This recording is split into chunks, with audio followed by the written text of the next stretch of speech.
if you will, is posture alterations. So if you stand and look in a mirror, and if you see your shoulders are not level, if your shoulders are tilted, if your head's tilted, if you're shifted, if your rib cage is shifted, any kind of alteration from the normal posture is a sign that you've got some dysfunction.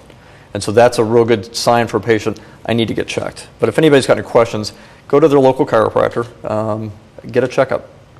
Can you fix that? Let's say your shoulders are down, whatever. I mean, is that something that you work, for several months, and Correct. Pretty soon you start sitting up straight? Right, yeah. What we do is, it's called chiropractic biophysics. And so we take that patient's abnormal posture, we digitize it into a computer so we can look at exactly how they are compared to normal, and then we develop a treatment plan with exercises and adjusting the spine and different other things we'll do to actually create a normal spine for that patient. So we do before and afters and make sure we're on the right track. How much of someone's, I guess, the way they sit, the way they stand, kind of reflects back on the slumping as a kid, the slumping to work on a computer? Mm-hmm. Is that most of the reason that your back is out of whack? That's a lot of cause. We are a very sedentary society now. We sit a lot, like you said, computers. There's actually a diagnosis called computer neck, where the patient's head is translated forward, so we have to work on that. These postural muscles don't get worked like they used to. When we grew up on farms, back in the 1800s and 1900s, in physical labor, people didn't have the issues like they do now because the core muscles just get weak. So that affects the spine, it affects the nervous system. So we have to work on all those aspects. When we adjust a patient, give them exercises to do, we're getting them back to where they're stable. But yeah, you've got to be careful what you're doing out of the office. All right, for the average individual out there who's sitting at home watching this tonight, a lot to kind of ingest. A lot of people will go to the web and get on there. Do you find that people come to you with maybe they think a little too much knowledge because they've read a couple articles on the internet, or learning about that stuff, you can never have enough? Yeah, I think the web is a great resource. And for that reason, that's why I have a 700-page website. I've got a very large website, and I get a lot of people off of it because it's very informative. An informed patient is a great patient because those people already come in with knowledge of how the spine works.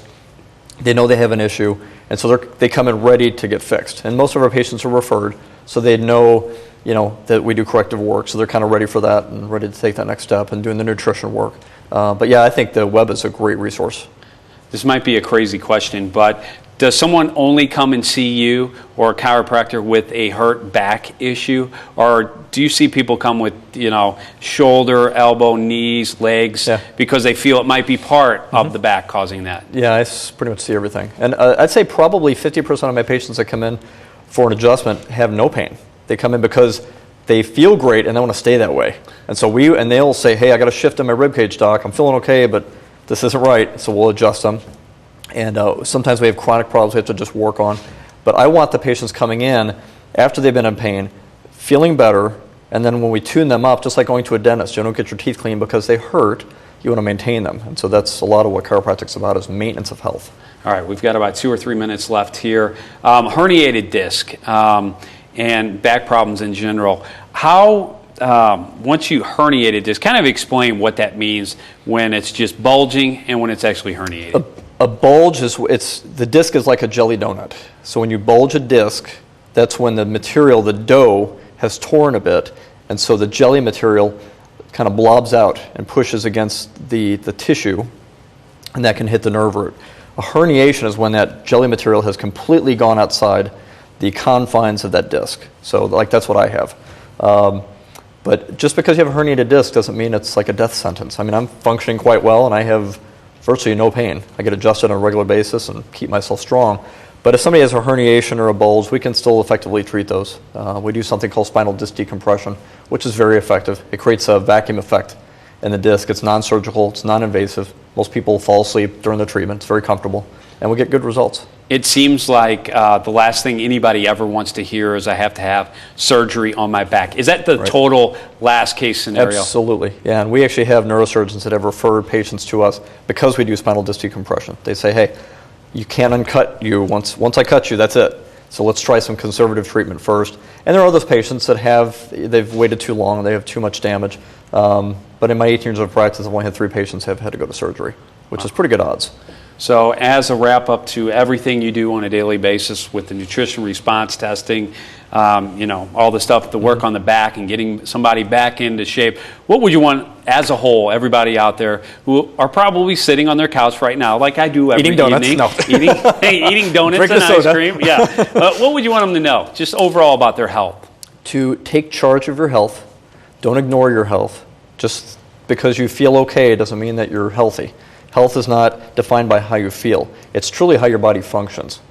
And so what we want to do is address your health when you're actually feeling good, so we can determine if there's any underlying issues that need to be addressed and address them before they become a real problem. So a lot of times, as you mentioned, you might feel great, but there's some underlying thing that's going on that you don't really even know about. That's right. Rob, appreciate your time. Very informational and educational here on the show. Once again, Dr. Rob Elder from Metro Chiropractic. Glad you could join us. We appreciate it so much. Yeah, and we have an open house on September 13th from 11 to 2. So if anybody wants to come by, we will be doing free checkups. And that's location? It's at 12324 Olive Boulevard in Creve Coeur, right next to TGI Fridays and Culpeppers. Sounds good. Once again, that is on Saturday, September 13th from 11 to 2. We appreciate your time. Once again, Dr. Rob Elder, thank you for watching. We'll be right back after this. And welcome back to Health Quest. I'm Randy Gardner. We hope you enjoyed the show tonight. As you saw, 1 out of every 2 American workers are facing some kind of back problem. So that means if it isn't you, it's that person sitting next to you on the couch. So make sure and take this to heart, what was said tonight, and protect that back. It's the backbone of your life. We'd like to thank you for watching, and thanks to Dr. Rob Elder. Tonight, we'll see you next time right here on Health Quest.